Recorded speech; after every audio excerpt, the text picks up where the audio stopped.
So, WE T-Rex High Kappa 5.1 metal slide, metal frame, WE. So, nakalagay ito sa clearance folder natin sa Google Drive. So, check nyo na lang guys. Naka fiber optic sights, front and rear sights, threaded barrel, metal slide, metal frame. So, may magwell na rin, and magazine na kasama is 30 rounds. High Kappa magazine. Out of the box, may kasama siyang base plate for optic attachment. Okay, test natin. Quick test lang tayo. Kasi medyo madami pang naka-line up eh. Okay, firing. Medyo excited eh. 335, 329.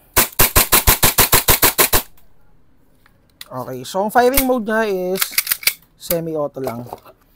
And then next guys is the AW Custom 2201 Dragon. So naka-split slide siya, metal slide.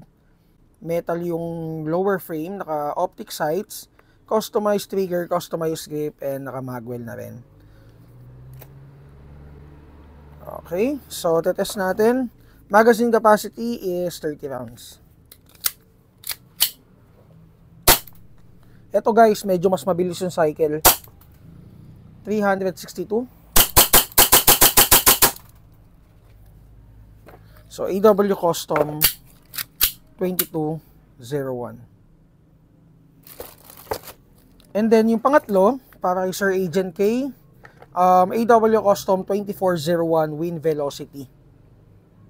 Metal slide, metal lower, and then naka-optic sights, front sights, with markings. And wind velocity markings.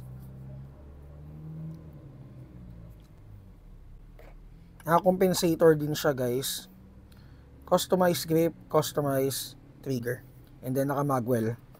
So magazine capacity is 30 rounds. Firing 388, 381.